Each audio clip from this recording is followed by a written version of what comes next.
Palestinian President Mahmoud Abbas met with King Salman in Riyadh on Wednesday, with the Saudi king reiterating his country's position.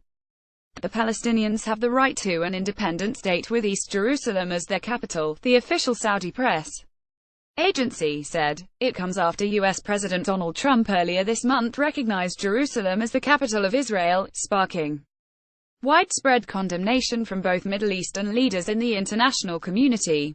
Mr. Abbas' meeting with King Salman came as the Catholic Church's top official in Jerusalem criticized the U.S. move, saying it had damaged Christmas celebrations and led to hundreds of people canceling trips to the Holy City.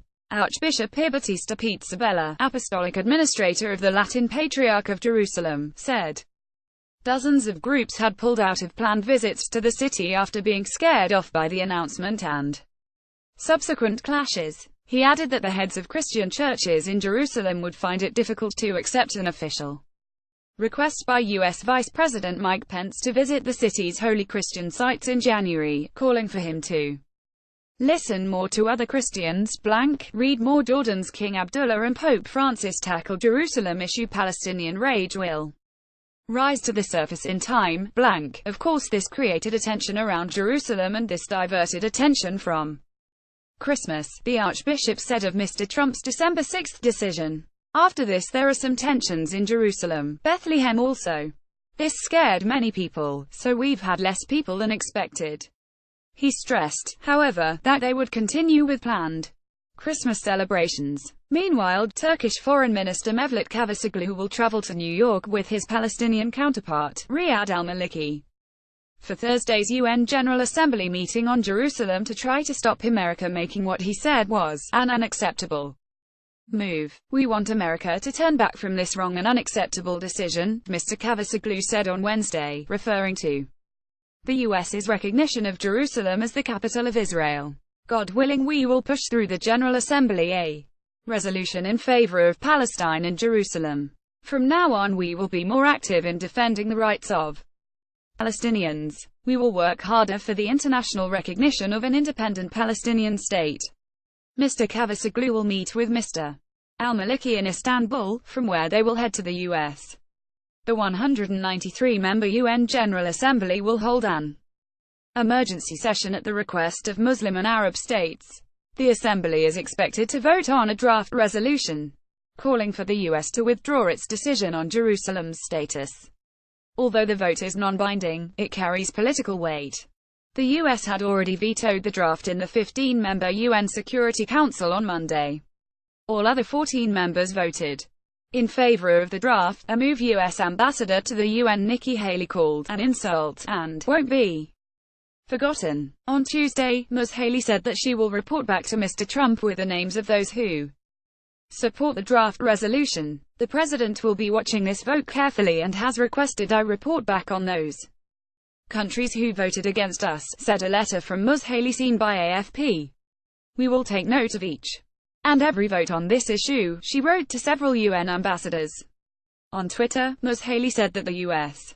will be taking names during the vote on Thursday. At the UN we're always asked to do more, give more. So, when we make a decision, at the will of the American PPL, where to locate our embassy, we don't expect those we've helped to target us. On Thursday there'll be a vote criticizing our choice.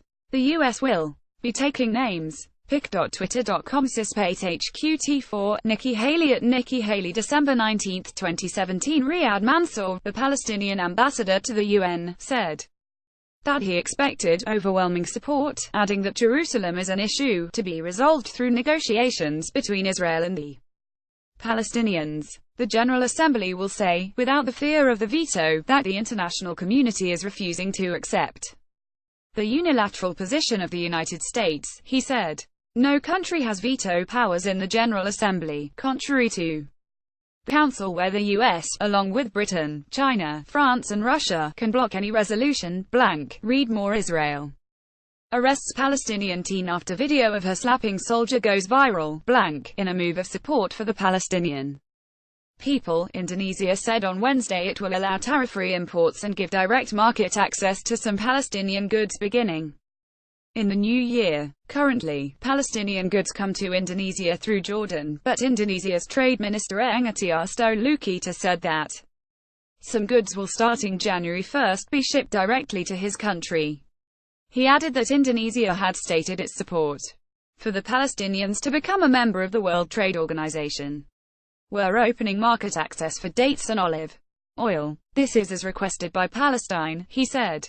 We're also asking them for a list of products they want to export and they need to import. Indonesia, which has the world's largest Muslim population, has long been a supporter of the two-state solution to the Israeli-Palestinian conflict. Israel seized control of the eastern part of the city in the 1967 Middle East War and sees all of Jerusalem as its undivided capital. The Palestinians view the East as the capital of their future state. Several UN resolutions call on Israel to withdraw from territory seized during the 1967 war. With reporting by Agence France Presse.